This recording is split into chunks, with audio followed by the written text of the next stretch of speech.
The Sirocco howled across the endless dunes of the Libyan Sahara like a vengeful djinn, whipping grains of sand into a blinding haze that stung the eyes and choked the lungs. In the heart of this desolate expanse, an expedition camp huddled against the fury, a cluster of canvas tents surrounding a freshly excavated tomb entrance, yawning black against the ochre landscape. Professor René Duval, renowned archaeologist and leader of the dig, had been found that morning sprawled at the base of the ancient steps, his face contorted in agony, a strange froth upon his lips. Poison? Curse of the Pharaohs? Or something far more human? As the wind screamed louder, carrying whispers of conspiracy from the desert itself, one man arrived by camel caravan, the meticulous Belgian detective Hercule Poirot. But would even his little grey cells prevail before the Sahara claimed another victim? Chapter 1. Arrival in the sands. The Sirocco had been raging for 3 days without respite, a hot, relentless wind that swept down from the Libyan plateau and scoused across the endless dunes like the breath of some ancient malevolent spirit. Sand hissed against canvas, infiltrated every fold of clothing, and ground itself into the very pores of the skin. In this forsaken corner of the Sahara, far from the beaten tracks of tourists and even from the regular caravan routes, a small expedition camp clung stubbornly to existence. A cluster of white tents huddled around the dark mouth of a newly excavated tomb. It was into this infernal landscape that Hercule Poirot arrived, perched with rigid dignity atop a camel that swayed and grumbled beneath him. The little Belgian detective, ordinarily the epitome of urban elegance, now presented a picture of comic misfortune. His immaculate black suit was veiled in a fine ochre dust. His patent leather shoes were buried beneath layers of sand, and his celebrated moustaches drooped slightly under the weight of the desert's assault. Yet his green eyes remained sharp, his posture erect, and his mind, his mind was already turning with the precision of a well-oiled mechanism. Beside him rode Captain Arthur Hastings, his old friend and frequent companion, who took to the adventure with far more enthusiasm. Hastings had exchanged his usual tweeds for khaki drill, and a pith helmet shaded his honest, sunburned face. He gazed about him with the eager curiosity of a boy on holiday, exclaiming from time to time at the vastness of the dunes, or the strangeness of the Bedouin guides who had escorted them from the nearest oasis. "Extraordinary place, isn't it, Poirot?" Hastings called over the howl of the wind. "One feels quite cut off from civilization." "Cut off, yes," Poirot replied dryly, clutching the pommel of his saddle as the camel lurched. "And invaded. This sand, it is everywhere. It is in my ears, my nose, even my thoughts. Mon Dieu, how I long for the orderly streets of London."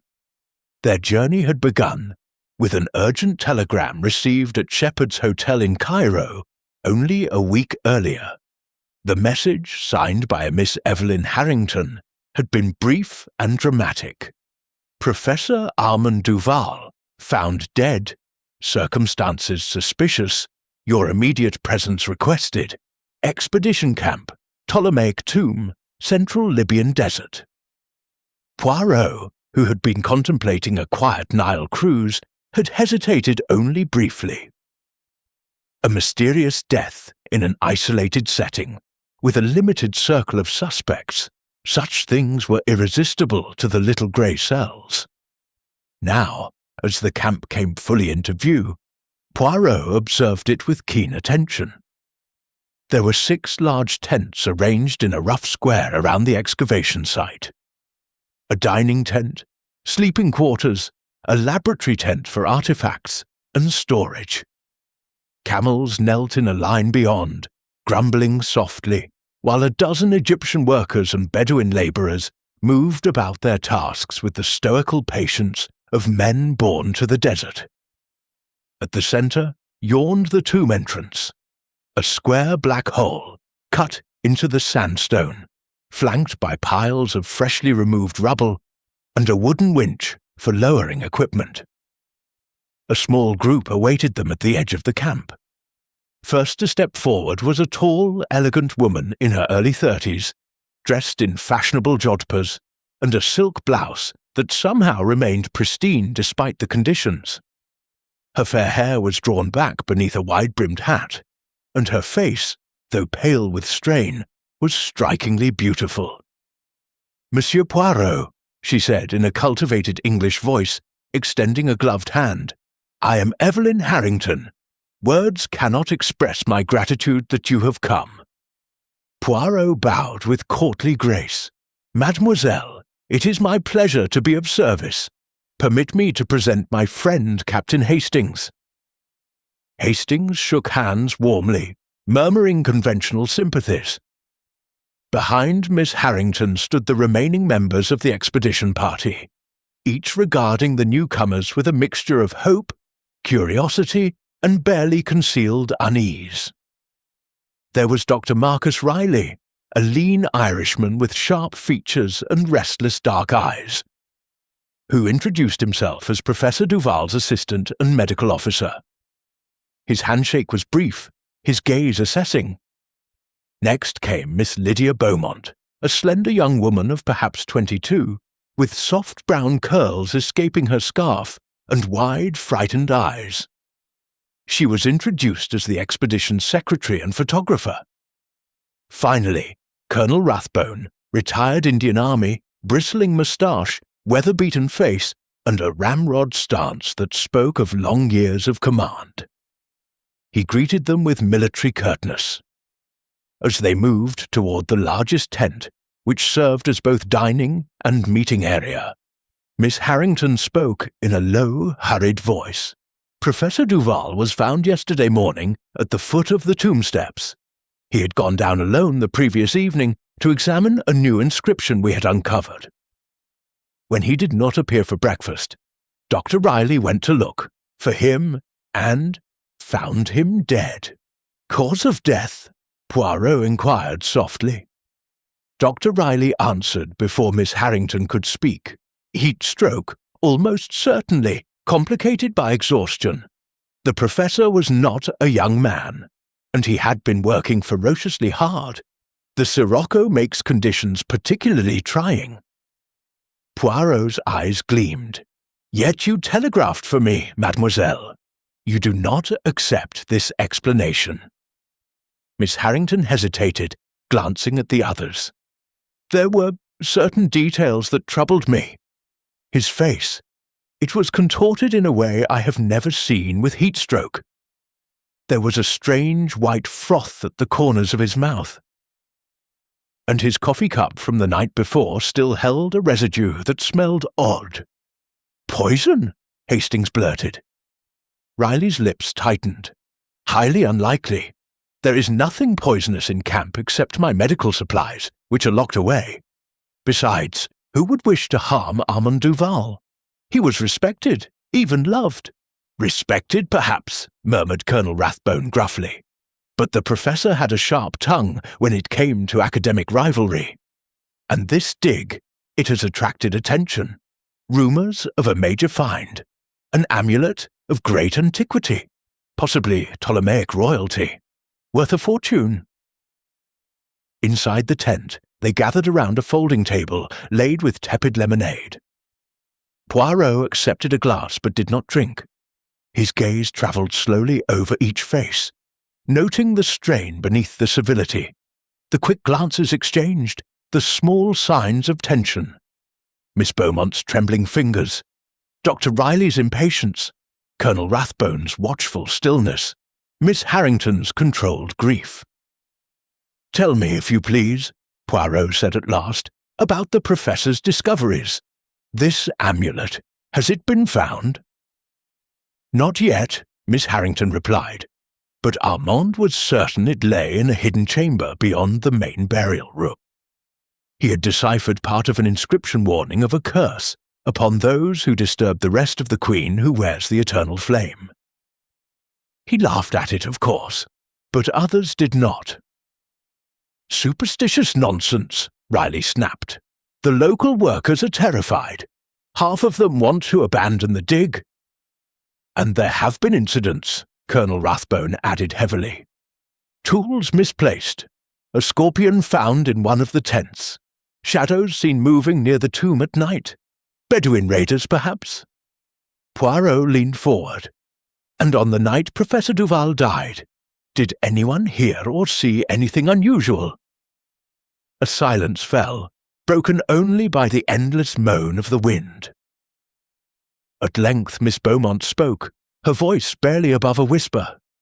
"I thought I heard someone cry out, very late, but the wind was so loud, I told myself it was imagination." Dr. Riley shook his head. "I heard nothing. We all retired early. The professor took his usual tonic for sleep, I prepared it myself, and went down to the tomb around 9 o'clock. That was the last anyone saw him alive." Poirot's eyes narrowed. "This tonic, what did it contain?" "Only bromide and a little valerian. Perfectly harmless." "Yet the coffee cup also contained residue, you said." Miss Harrington nodded. "He often took coffee with him when working late. I poured it myself before dinner." As the conversation continued, Poirot's mind catalogued details, motives glimmering beneath polite surfaces, Miss Harrington's financial investment in the expedition, and rumours of an engagement to the professor, Dr. Riley's long-standing professional jealousy, Miss Beaumont's youthful devotion that might conceal deeper emotions, Colonel Rathbone's unexplained presence on a civilian dig, and whispers of gambling debts back in Cairo. Outside, the Sirocco redoubled its fury, rattling the tent poles. Poirot rose and walked to the flap, peering out at the swirling sand. In the distance, the tomb entrance gaped like a silent witness. "Non," he said quietly, almost to himself. "This is not the work of heatstroke, nor of any ancient curse. This is murder, cold, calculated, and very human." He turned back to the group, his small figure suddenly commanding. "From this moment, mesdames et messieurs, nothing must be touched in the professor's tent or at the tomb until I have examined everything. Captain Hastings will assist me, and no one will leave this camp until the truth is known." In the flickering lamplight, faces paled. Somewhere in the desert night, the wind carried a sound almost like laughter, or perhaps a warning. The investigation of Hercule Poirot had begun. Chapter 2. Suspects in the Storm. The Sirocco showed no sign of abating as night fell over the camp. The wind tore at the tent guy ropes with a sound like continual rifle fire, and fine sand sifted through every seam and vent, settling in thin layers over tables, chairs, and bedding. Lanterns swung wildly on their hooks, casting long dancing shadows that seemed to mock the little group gathered in the dining tent. Hercule Poirot had insisted that they remain together until he had spoken to each in turn. No one objected. The thought of being alone in such a storm was unpleasant, and the shadow of Professor Duval's death hung heavy over them all. Poirot sat at the head of the folding table, his small hands folded neatly before him, his green eyes moving from face to face with the calm precision of a surgeon selecting the point of incision. Captain Hastings, notebook open, pencil poised, sat at his side, trying valiantly to ignore the grit that had worked its way into every crevice of his clothing.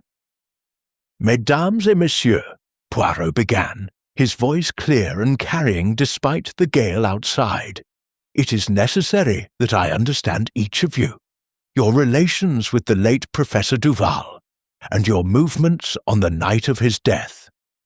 I shall ask questions that may seem impertinent. You will forgive me.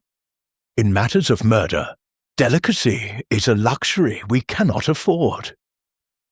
A visible shudder passed through Miss Lydia Beaumont at the word murder. Dr. Riley's jaw tightened. Colonel Rathbone merely inclined his head in grim acceptance, while Miss Harrington lifted her chin with quiet defiance. Poirot turned first to the patron of the expedition. "Mademoiselle Harrington, you financed this dig entirely, I understand." "Yes," she replied steadily. "My late father left me a considerable fortune, and I have always been fascinated by Egyptology." Professor Duval's reputation was unrivaled.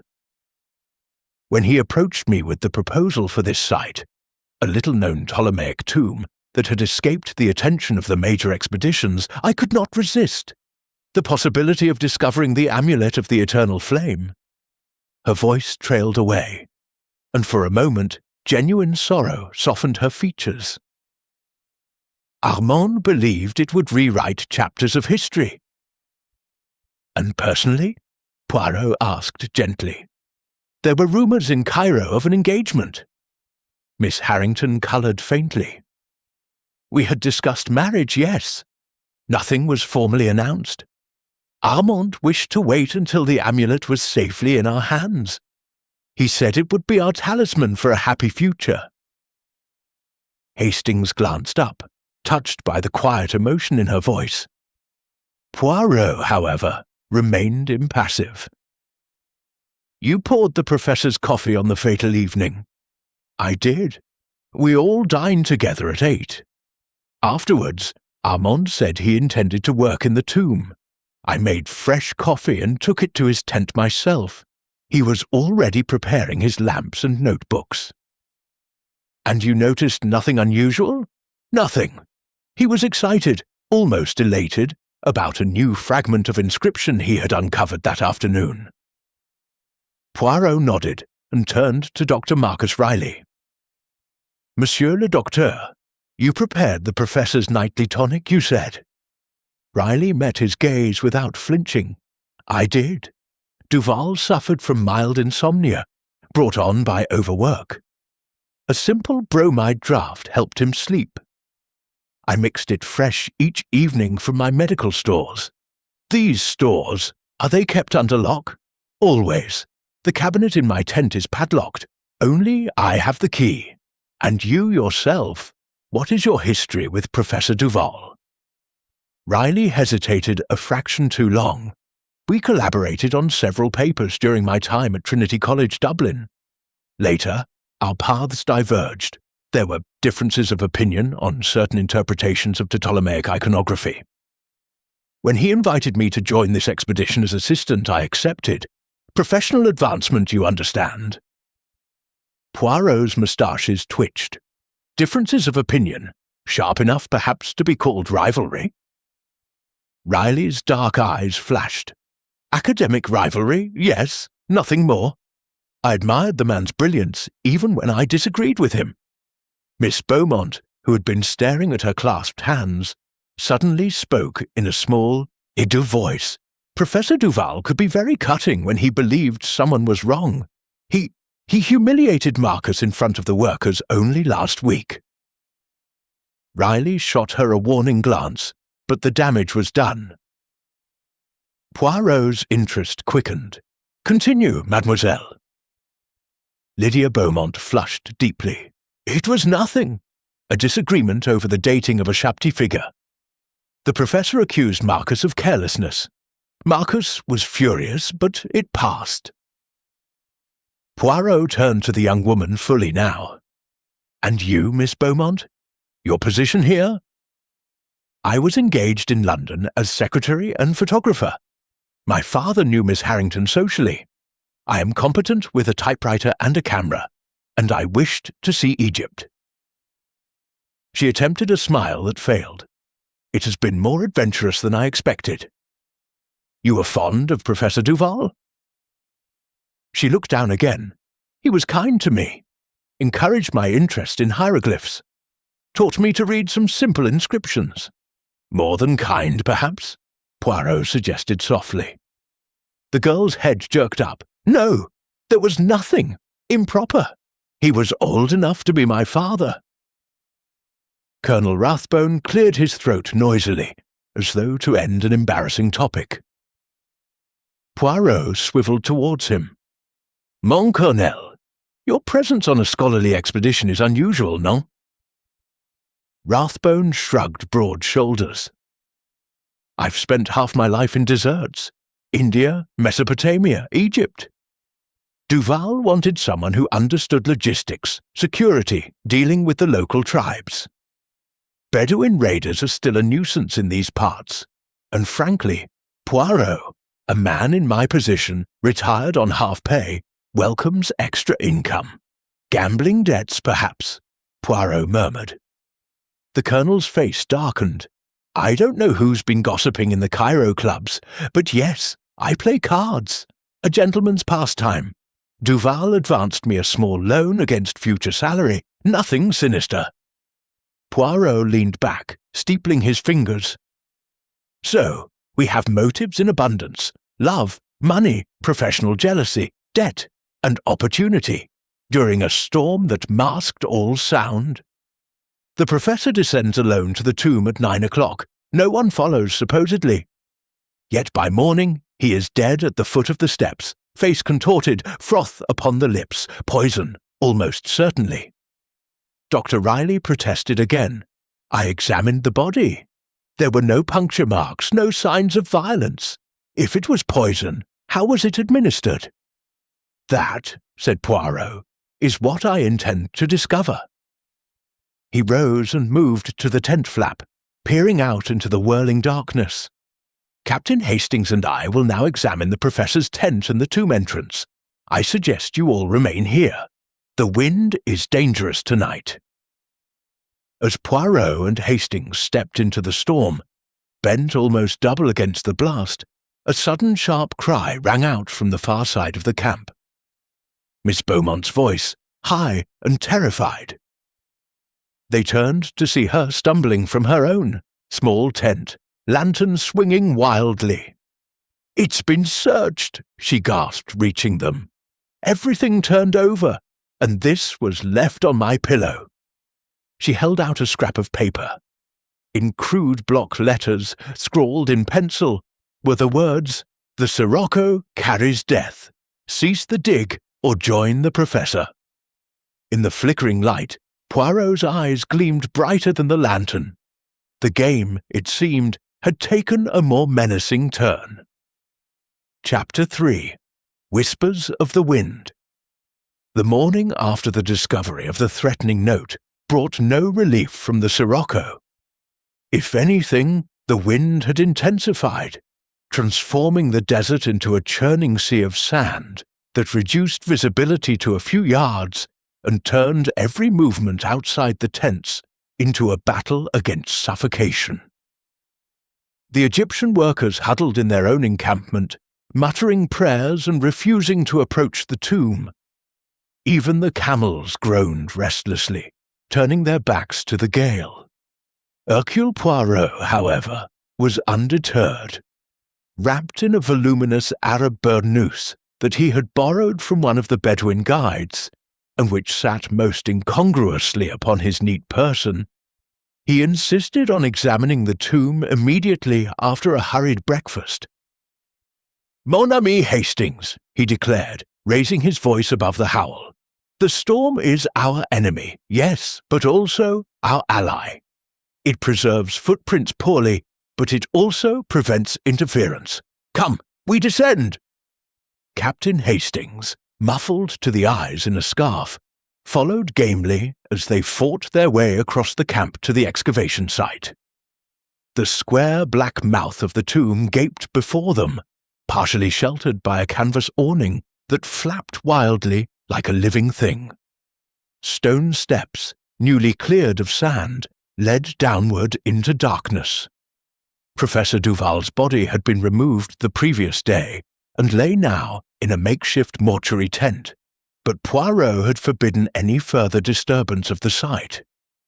They lit acetylene lamps and began the descent. The air below was cooler, heavy with the musty scent of millennia, and blessedly free of the wind's torment.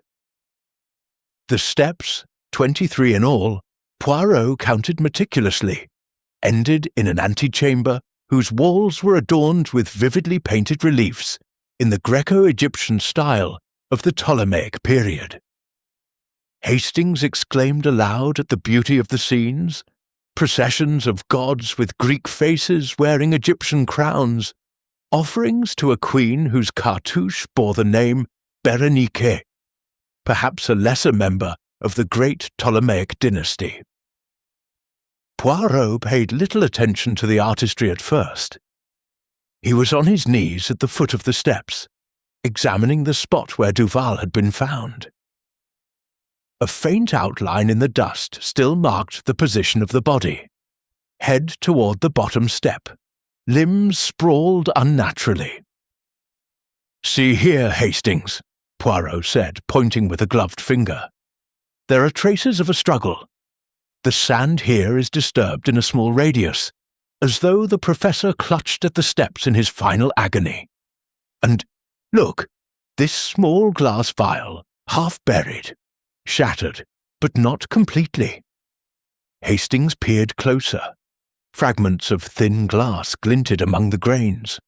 Poison bottle? Possibly, or perhaps the vessel that contained his coffee. We shall analyze the residue. But observe also these scuff marks on the stone. Someone dragged something heavy down after him? No, the body was found here, not moved until yesterday. Poirot rose and moved deeper into the chamber, his lamp casting long shadows across the walls. In one corner lay Duval's notebook, open to a page of hurried sketches and transcriptions. Beside it, a folded sheet of paper, part of an ancient papyrus map, torn at one edge. "The professor's great discovery," Poirot murmured. He believed this led to the hidden burial chamber of the Queen and her amulet. Hastings, ever susceptible to the romance of archaeology, traced the carvings with reverent fingers.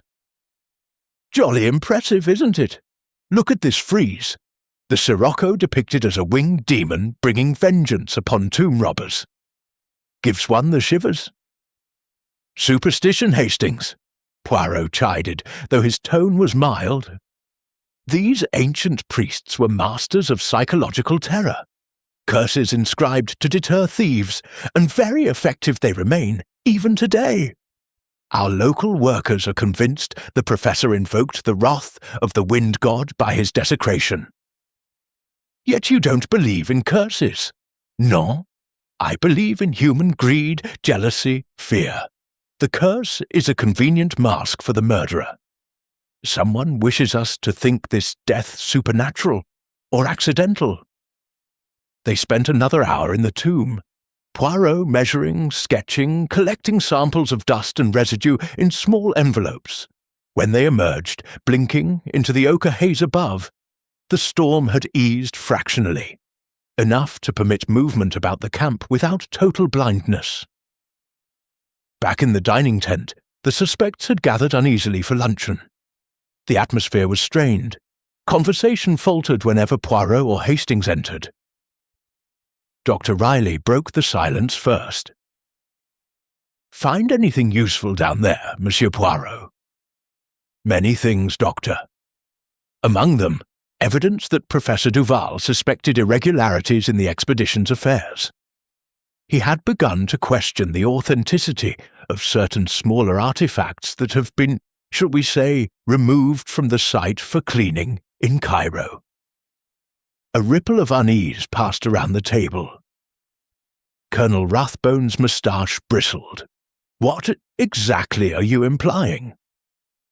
"That someone may have been supplementing their income by selling forgeries, or genuine pieces on the black market. The professor's notes suggest he intended to expose this." Miss Harrington paled. "Armand mentioned nothing of this to me.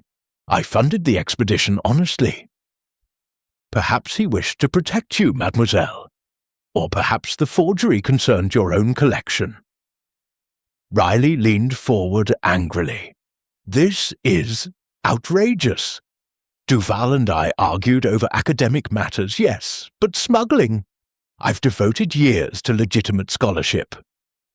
"And yet," Poirot continued calmly, "your credentials from Dublin show certain gaps. A period unaccounted for in Alexandria, where the antiquities trade flourishes." Riley's face flushed dark. Miss Beaumont laid a restraining hand on his arm, her eyes pleading. Colonel Rathbone cleared his throat. "If we're airing dirty linen, Poirot, let's be thorough. Duval refused to advance me further funds last week, said my gambling was compromising the expedition's integrity. I needed that money badly." "And you, mademoiselle?" Poirot turned to Miss Beaumont. She withdrew her hand from Riley's arm as though burned. I knew nothing of any smuggling. But the professor, he had grown distant lately, confided less in me, and Miss Harrington." Her voice dropped to a whisper. "There was a letter I typed for him, altering his will, leaving everything to the museum, not to her." Miss Harrington gasped. "That's a lie. Armand promised—" "Enough!" Poirot raised a hand. "These revelations are useful, but incomplete." He moved to the tent flap and gazed out. The wind had shifted, driving great dunes forward like slow waves. Visibility remained poor, but shapes moved in the haze. Perhaps workers, perhaps something else. Suddenly, 2 sharp reports echoed across the camp. "Gunshots!" Hastings leapt to his feet. "Good Lord!" They rushed outside. Colonel Rathbone was already there, revolver in hand, staring toward the tomb. "Shadows!" he barked. 2 figures near the entrance, fired warning shots. They vanished into the dunes. "Bedouin thieves?" Hastings asked. "Or someone within the camp, creating distraction," Poirot said softly. "Come, we must secure the tomb before more evidence disappears." As they hurried toward the excavation, the Sirocco redoubled its fury, swallowing the gunshot's echo in its endless moan. The whispers of the wind seemed louder now, carrying secrets, threats, and perhaps the promise of another death before the storm broke. Chapter 4. Buried Secrets. By afternoon, the Sirocco had reached a peak of fury that transformed the camp into an isolated island in a raging sea of sand. Visibility was reduced to mere feet. The sun, a dull copper disk behind the haze, provided no warmth against the hot, abrasive blast. All work ceased. The Egyptian labourers retreated to their shelters, and even the Bedouin guides spoke in low tones of the desert's anger. Inside the main dining tent, the little party was effectively imprisoned, the canvas walls bulging and snapping under the wind's assault. Hercule Poirot, however, refused to be idle. He had gathered everyone around the folding table once more, lanterns hissing steadily despite the gale.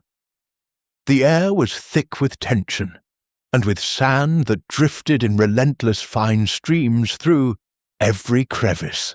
"Mesdames et messieurs," Poirot began, his voice cutting through the moan of the wind like a precise instrument. "We are trapped by the elements, conveniently, perhaps, for the murderer among us.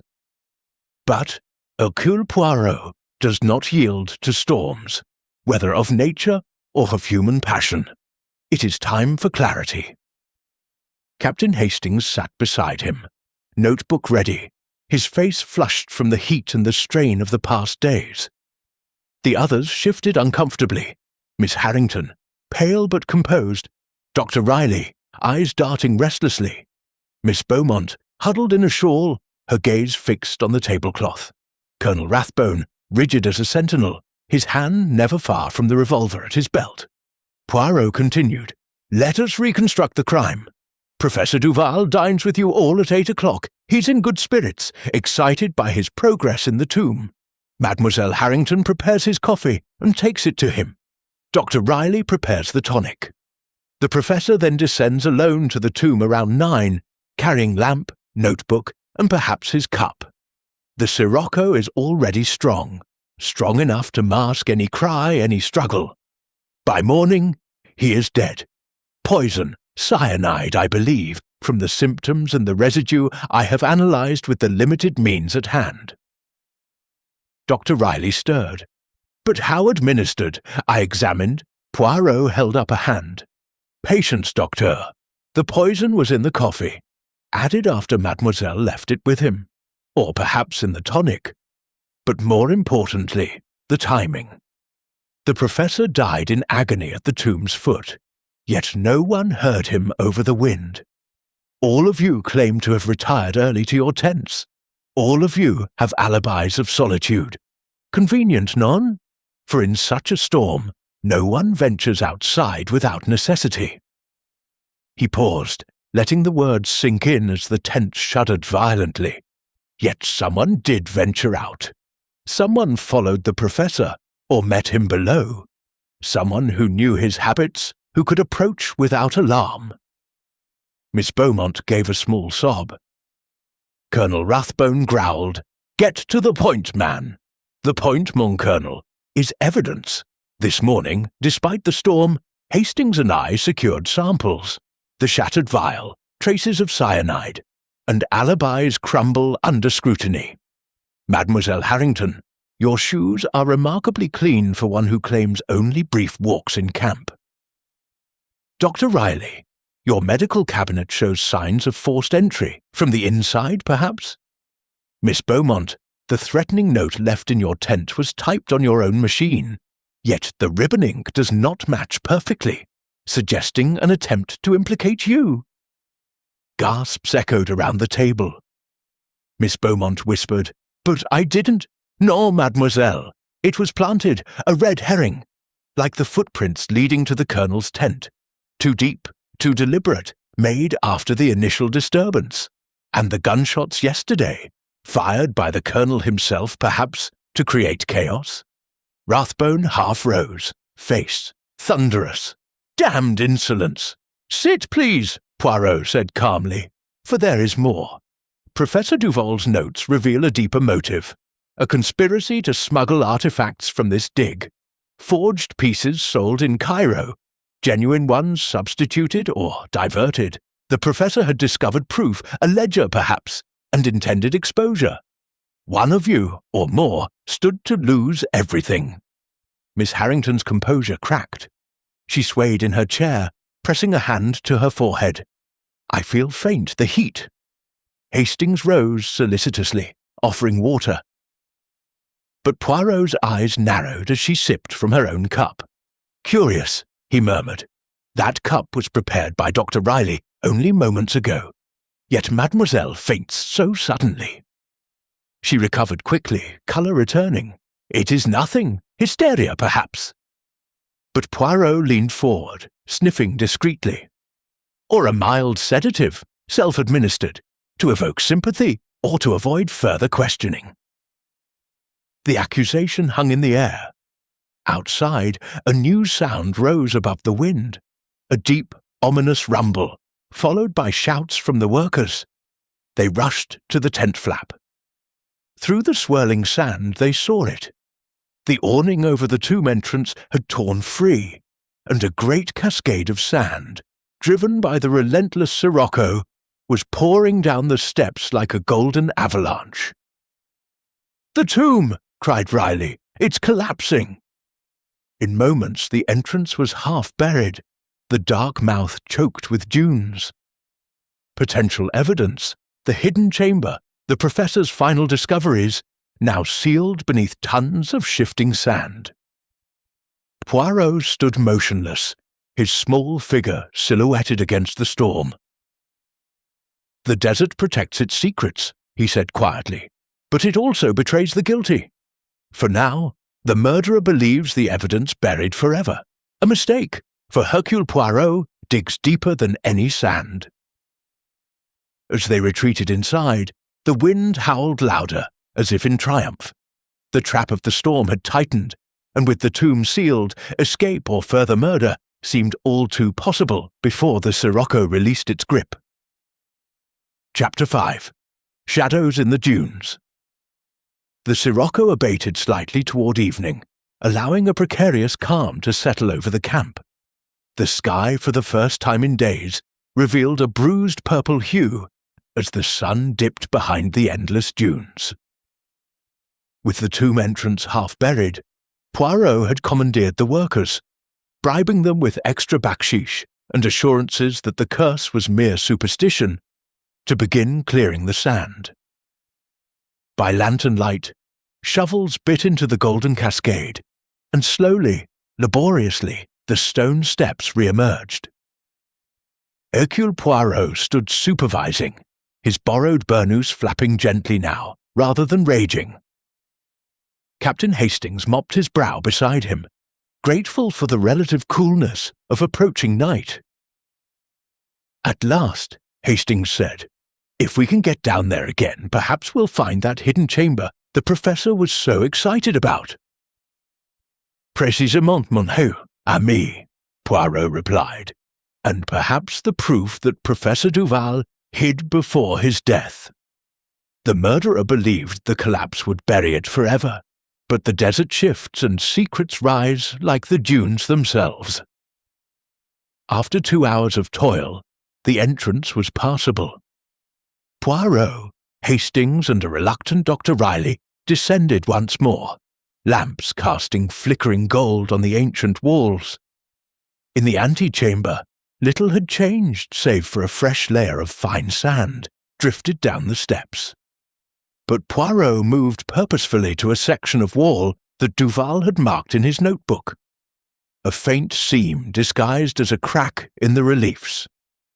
With Hastings's help, he pressed and twisted a hidden mechanism. A stone panel swung inward, revealing a narrow passage.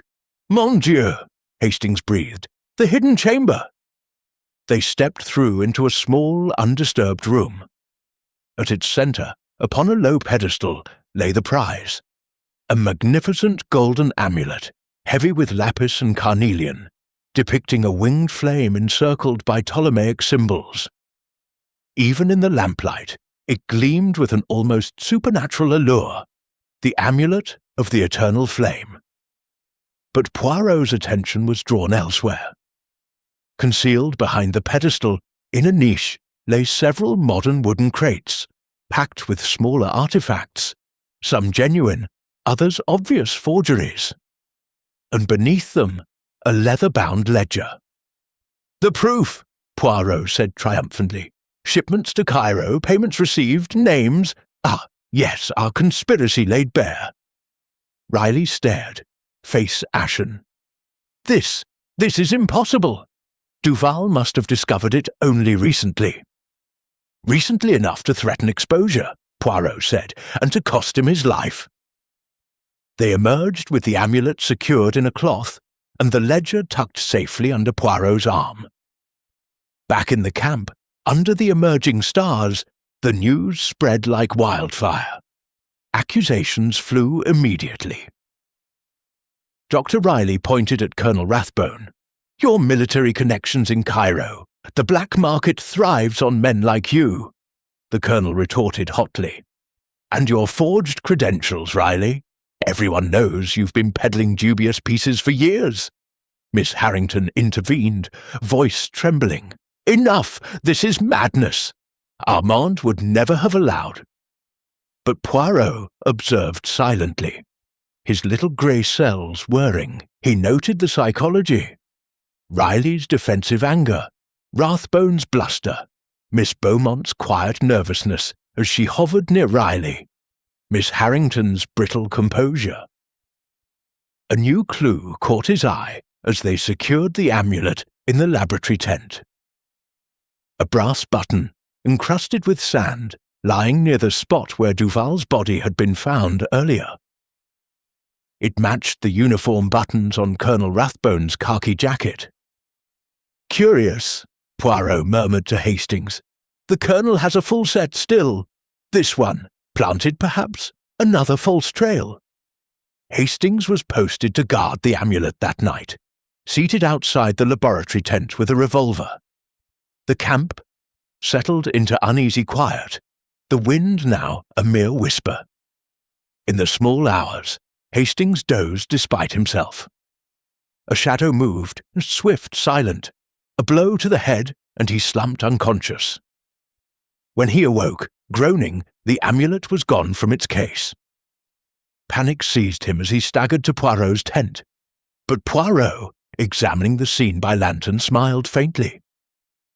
The amulet lay returned to its pedestal inside, wrapped in a new note.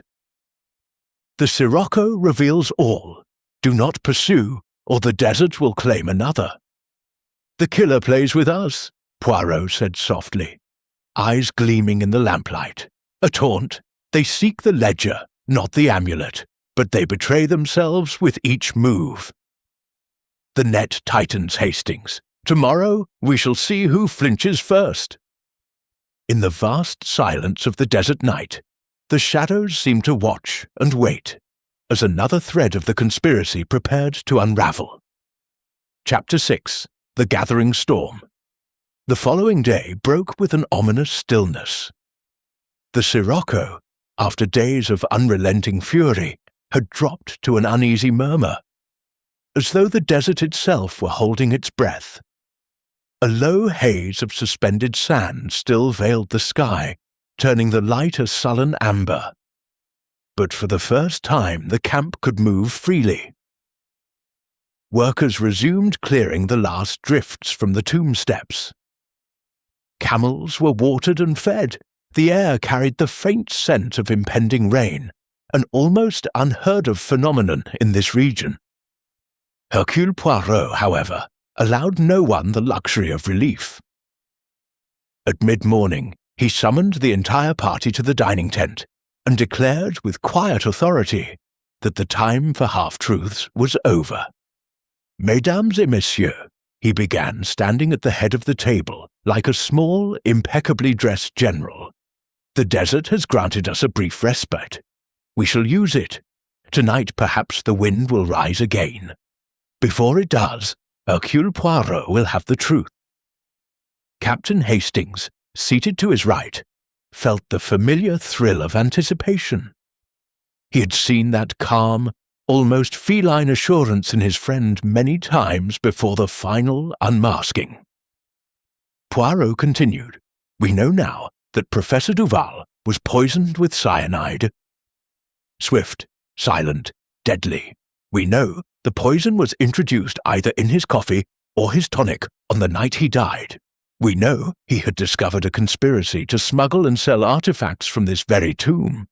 We know he had hidden proof, a ledger intending to expose the guilty. And we know that someone among you attempted last night to retrieve that proof by stealing the amulet as a pretext." Dr. Riley shifted impatiently. "All very dramatic, Monsieur Poirot, but you have yet to name the culprit." "Patience, docteur.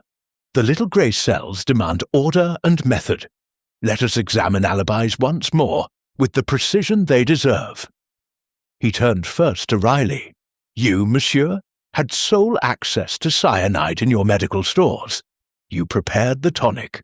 You argued publicly with the professor over academic credit. Your credentials are questionable.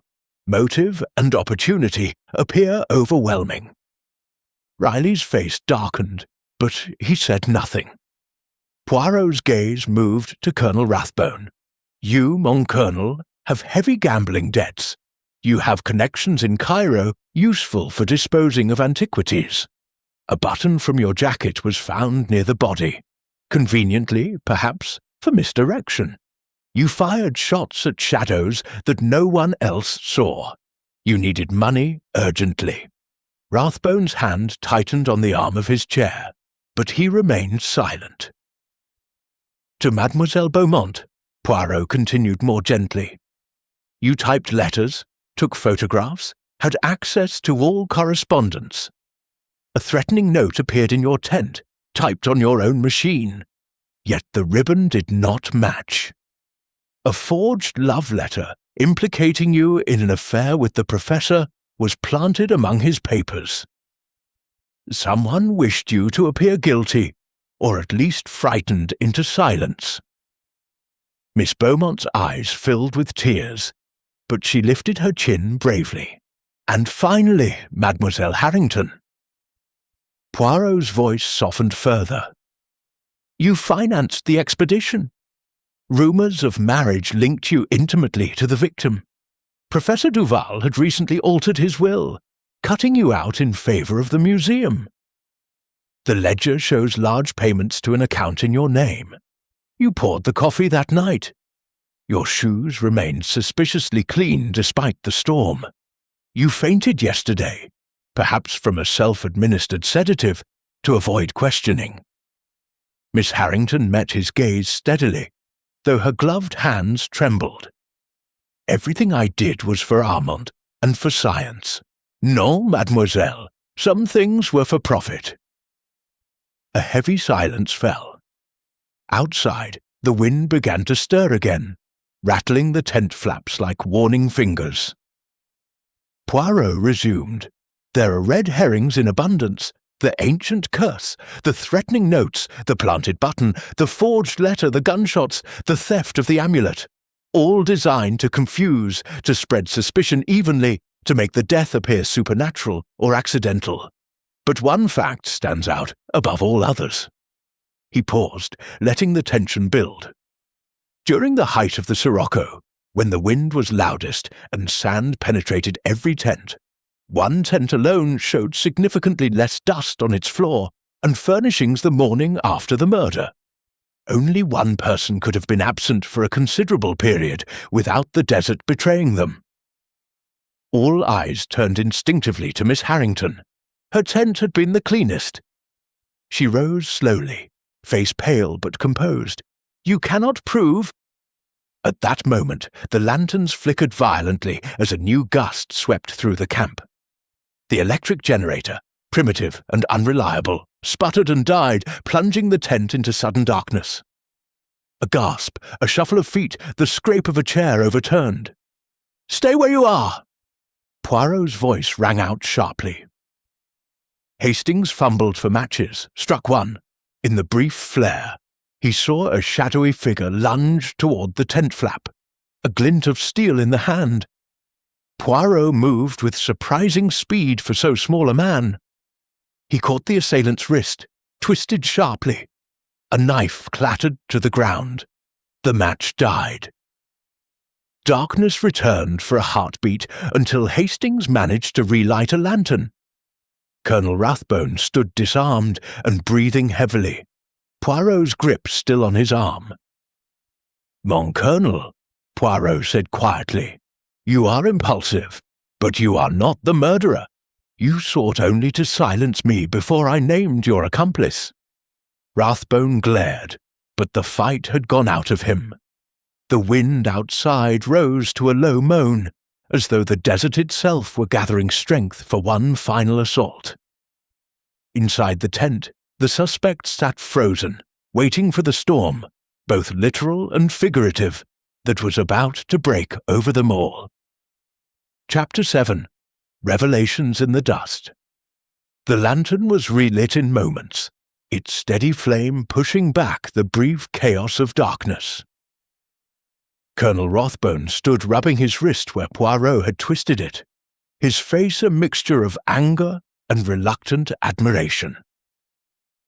The fallen knife, a Bedouin dagger from the Colonel's own collection, lay on the canvas floor like an accusation. Poirot released him and stepped back, unruffled. "As I was saying, mon colonel, you are not the murderer. You sought to protect another. Chivalry, perhaps, or shared guilt." Rathbone said nothing, but his eyes flicked toward Miss Harrington.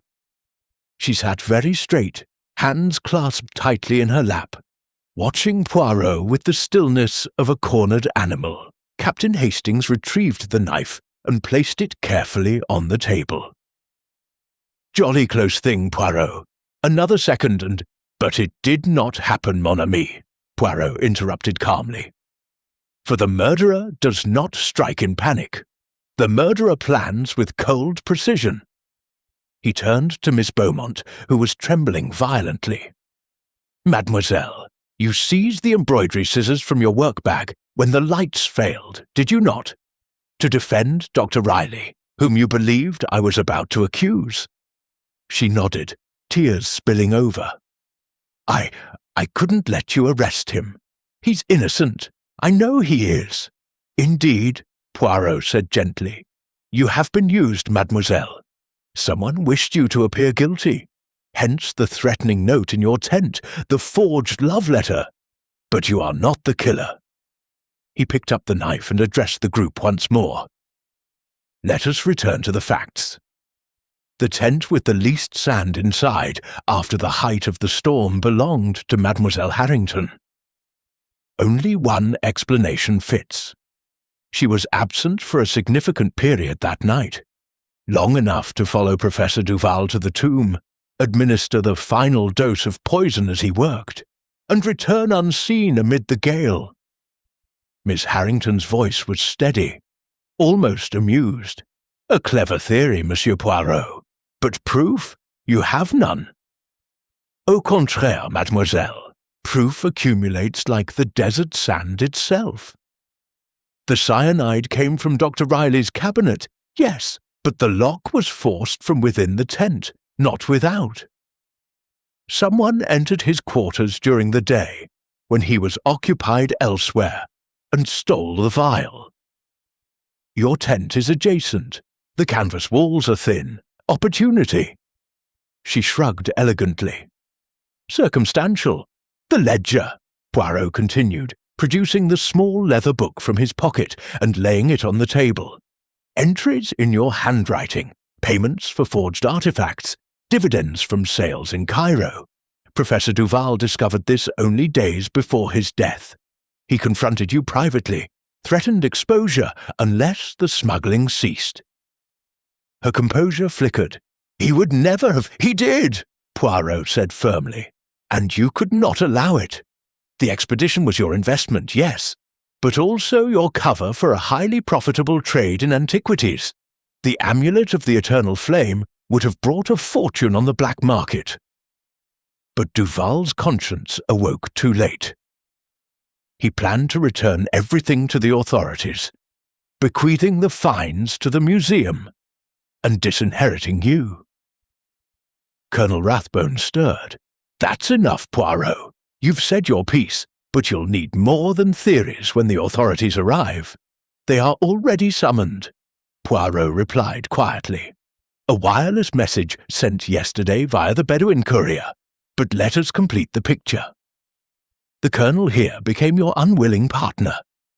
His debts made him vulnerable to your suggestions. He planted false clues, the button, the threatening notes, the gunshots at imaginary shadows, to spread suspicion and invoke the superstition of the curse."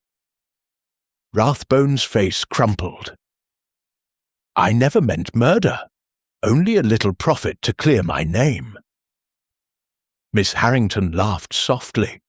A brittle, desperate sound. "How noble of you, Colonel! Throwing me to the wolves now?" Poirot ignored her. "The attempt on Hastings last night, to retrieve the ledger while pretending to steal the amulet, was the Colonel's work, at your instigation, but it failed. And tonight, in the darkness, he sought to silence me rather than see you arrested." Outside, the wind had risen again, moaning around the tent like a mourner. Dust filtered through the seams, settling over everything in a fine ochre veil. Dr. Riley spoke for the first time, voice hoarse. "And the poison, how exactly was it given?" "In the coffee, docteur," Poirot answered. "Mademoiselle Harrington took the cup to Duval herself, but she returned later, under cover of the storm. He trusted her. He allowed her close. A quick addition of the cyanide crystals, tasteless, fast-acting. He felt the effects as she left, staggered down the steps in agony, and collapsed. The wind covered everything." Miss Harrington rose slowly. For a moment it seemed she might bolt for the flap, but Rathbone's bulk blocked the way, and Hastings stood ready. Instead, she smoothed her skirt with deliberate calm. "You are very thorough, Monsieur Poirot," she said at last. "Armand always said Belgians were methodical. I underestimated you." She reached into her pocket. Hastings tensed, but she drew out only a small vial, the twin of the shattered one found in the tomb. "Cyanide," she said simply, "for myself if it came to this, but perhaps not yet." She uncorked it, but Poirot moved faster than anyone expected. In 2 strides he knocked the vial from her hand. It rolled across the canvas, spilling harmlessly into the dust. "No, mademoiselle," he said sternly. "Justice is not served by another death. You will face trial, for murder, for theft, for the corruption of a great discovery." The wind howled louder, as though in protest. In the lamplight, faces reflected the full weight of revelation. Riley's stunned relief, Miss Beaumont's quiet weeping into her hands, Rathbone's defeated slump. The storm was gathering again outside, but within the tent the greater tempest had broken, at last exposing the cold heart of greed that had turned the desert wind into an instrument of death. Chapter 8. The Hidden Partner. The wind outside had risen to a steady mournful howl, but inside the dining tent the air felt suddenly colder, as though the desert itself had drawn breath and waited. Miss Evelyn Harrington stood motionless, staring at the spilled cyanide crystals dissolving into the dust-covered canvas. Colonel Rathbone slumped back into his chair, the defiance drained from his weathered face. Poirot regarded them both with quiet implacability. "So, mademoiselle, mon colonel, it is finished. The conspiracy is laid bare. You, Miss Harrington, were the architect. The expedition was never truly about scholarship or passion for the past. It was a carefully staged enterprise to plunder this tomb and others using your wealth and social position to obtain permits, to silence questions in Cairo, to provide a veneer of respectability." Miss Harrington lifted her head. For the first time, the elegant mask slipped entirely, revealing a hard, calculating glint in her eyes. "You make it sound so sordid, Monsieur Poirot. It was business, nothing more. The antiquities market has always existed. Museums cannot acquire everything. Private collectors pay handsomely. Armand understood that, at first. He needed funding. I provided it. We were partners." "Partners in crime," Poirot corrected softly. "Until the professor's conscience, or perhaps fear of exposure, caused him to rebel. He discovered the full extent of your operation. The forged pieces sold as genuine. The genuine pieces diverted before they ever reached the authorities. He found the ledger. He threatened to end it all." She gave a faint, bitter smile. Armand always did have an inconvenient streak of idealism. He believed the amulet belonged to the world. I believed it belonged to whoever could pay most, and who could keep it safe. Colonel Rathbone stirred uncomfortably. I was dragged into it later.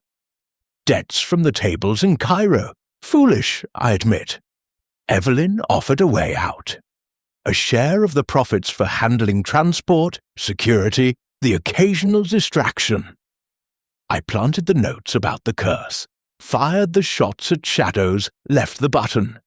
Anything to keep suspicion scattered. "And the attempt on Captain Hastings?" Poirot asked. Rathbone nodded heavily. "My work. Evelyn wanted the ledger destroyed before you found it. I took the amulet as cover, thought it would look like common theft, but I couldn't bring myself to harm the lad permanently, just a tap to the head." Hastings touched the bruise on his temple ruefully. "Jolly decent of you, old chap." Poirot continued. "The poison itself was administered by you, mademoiselle, during a second visit to the tomb that night. You waited until the storm was at its height, knowing the wind would drown any sound." The professor trusted you completely. He turned his back, perhaps, to show you the new inscription. You added the cyanide to the coffee he still nursed. By the time the agony seized him, you were already gone." Miss Harrington's voice was almost conversational now, as though discussing the weather. It was quick, quicker than he deserved, perhaps, for his betrayal. I truly cared for him once. Dr. Riley, who had listened in stunned silence, finally exploded. "You used us all! Lydia and I. We believed in the work. We slaved in this hellish heat for scholarship, for discovery." Miss Beaumont was weeping quietly, her face buried in her hands. Poirot's tone grew stern. "You profited from the labour and idealism of others, mademoiselle. You turned a great archaeological find into mere merchandise, and when Professor Duval threatened to expose you, you murdered him in cold blood." Colonel Rathbone looked up, his military bearing returning for one last effort. "Take me, Poirot. Arrest me, but leave her out of it. I'll say I acted alone." Miss Harrington gave a short, mirthless laugh. "Don't be absurd, Reginald. Your gallantry comes too late. We rise or fall together." She turned to Poirot. Composure fully restored. "You have won, monsieur. I congratulate you. But understand this. There are dozens like me in Cairo, in London, in Paris. The trade will go on. One small expedition more or less changes nothing." Poirot's eyes flashed. "Perhaps not the trade, mademoiselle, but justice. It changes everything for you." Outside, the wind gusted fiercely, rattling the tent poles as though the Sirocco itself protested the unmasking of its human accomplices. The hidden partnership of greed and murder had at last been dragged into the light, leaving only the formalities of arrest and the long journey back to civilization and to trial. Chapter 9. Deduction under the stars. The wind had finally spent its fury. As the evening deepened, the Sirocco fell away altogether, leaving behind a vast velvet sky pricked with 1,000,000 brilliant stars. The air was cool and still for the first time in days, carrying only the faint scent of dry earth and distant camel thorn. Lanterns were extinguished one by one as the camp settled into an uneasy quiet. But Hercule Poirot was not yet ready for sleep. He had requested that everyone gather once more in the open space between the tents, beneath the desert heavens. Folding chairs were arranged in a rough circle around a small fire of camel dung and scrub, the first fire permitted since the storm began. The party sat in silence. Miss Harrington and Colonel Rathbone under the discreet but firm watch of Hastings and 2 trusted Bedouin guides, Dr. Riley and Miss Beaumont close together, her hand resting in his, the Egyptian workers keeping a respectful distance. Poirot stood at the centre, small and immaculate despite the hardships, his hands clasped behind his back. The firelight flickered across his face, accentuating the neat pointed moustache and the extraordinary brightness of his green eyes. "Mesdames et messieurs," he began, his voice carrying effortlessly in the stillness, "it is fitting that we conclude this affair beneath the stars. The desert has been both witness and accomplice, but tonight it is at peace, and so the truth may at last be spoken plainly." He turned slowly, addressing each in turn. The murder of Professor Armand Duval was not a crime of passion, nor of sudden rage. It was a calculated act born of greed that had grown over months, perhaps years. Mademoiselle Harrington conceived the plan. An apparently legitimate expedition that would provide cover for systematic looting of antiquities.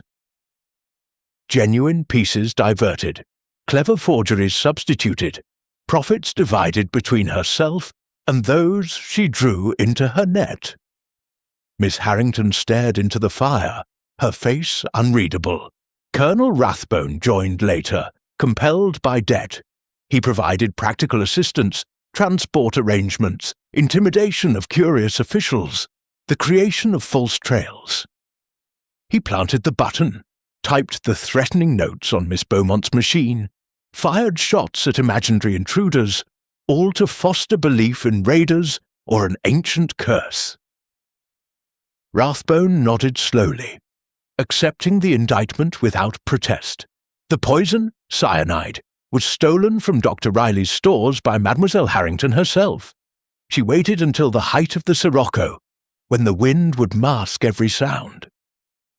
She followed the professor to the tomb, added the crystals to his coffee as he worked in the hidden chamber, and left him to die alone in agony. By morning, the storm had erased her footprints. Dr. Riley shuddered. Miss Beaumont pressed closer to him. Poirot continued. Every subsequent act, the ransacking of tents, the theft and return of the amulet, the attempt to silence me in the darkness, was designed to confuse, to delay, to spread suspicion equally. But the desert betrayed the guilty. One tent remained almost free of sand after the worst night, proof that its occupant had been absent for hours. Shoes unnaturally clean. A ledger in familiar handwriting. A vial of cyanide kept for possible suicide.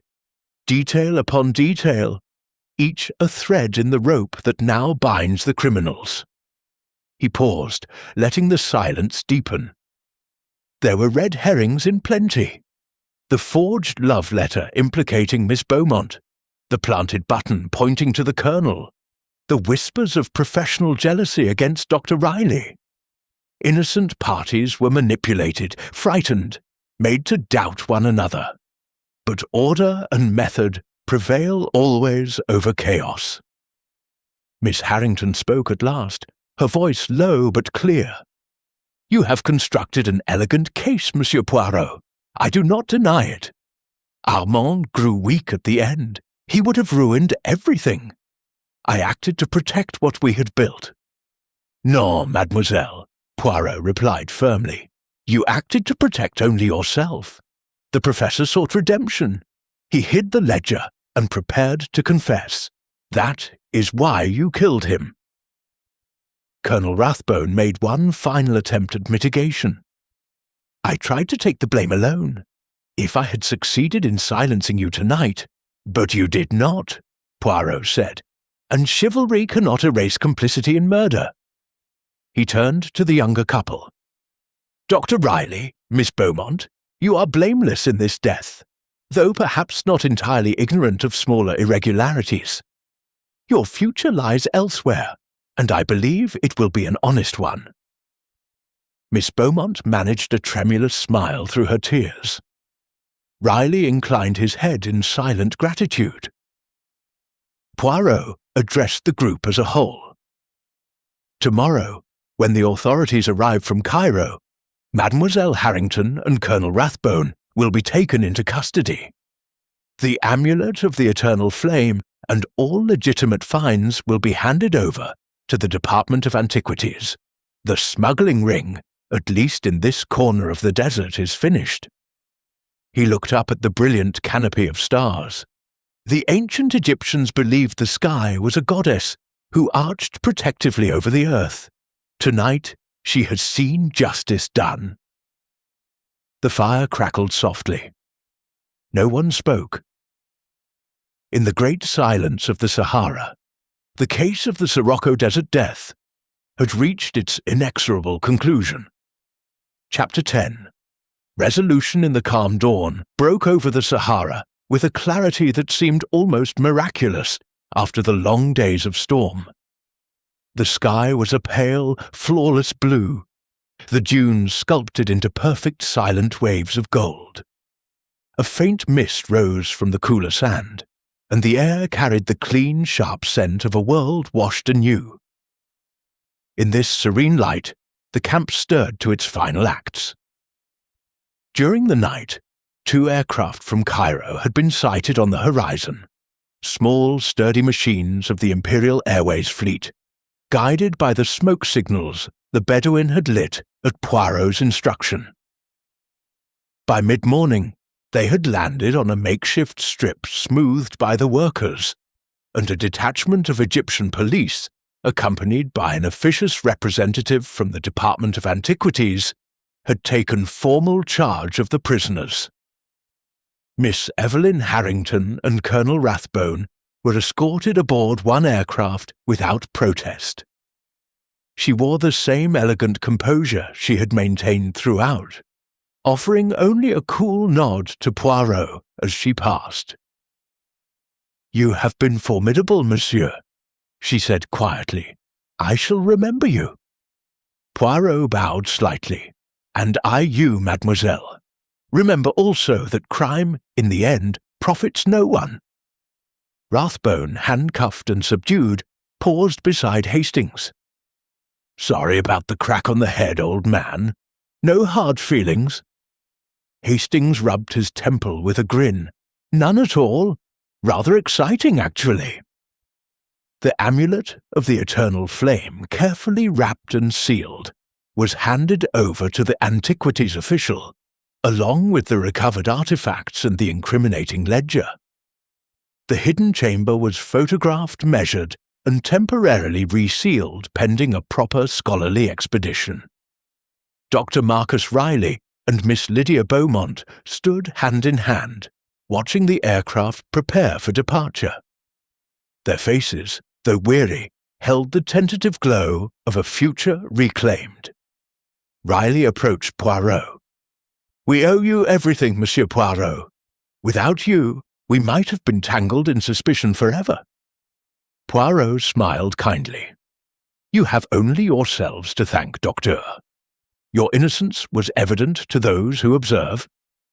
Go now, return to England or to Dublin. Marry, perhaps, and pursue your scholarship with clean hands." Miss Beaumont blushed deeply. "We intend to, monsieur, and we shall name our first discovery after you, if we are ever fortunate enough to make one." Poirot chuckled. "A Poirot papyrus. It has a certain ring." The workers, relieved that the curse had proven mere human malice, received generous bonuses from the remaining expedition funds and dispersed cheerfully to their tribes. The camp itself was struck with surprising speed, tents folded, equipment crated, camels loaded for the long return journey.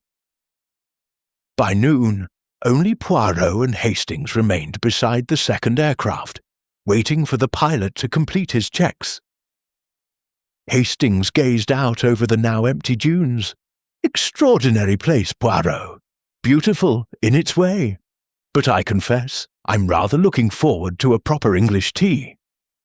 Poirot adjusted his hat and brushed a last speck of sand from his sleeve. "Ah, mon ami, you speak the truth. The desert teaches many lessons: patience, endurance, the insignificance of man against nature, but also the triumph of order over chaos, of the little grey cells over the passions that drive men to crime."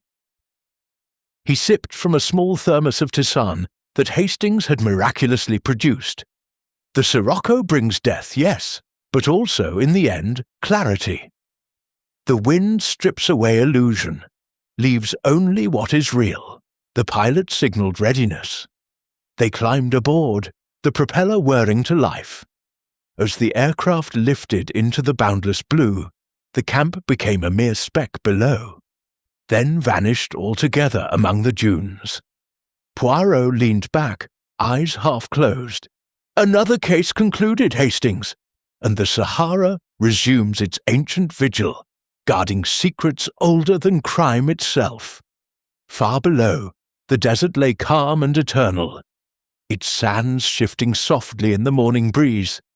No longer a conspirator, but once again merely witness to the fleeting dramas of humankind.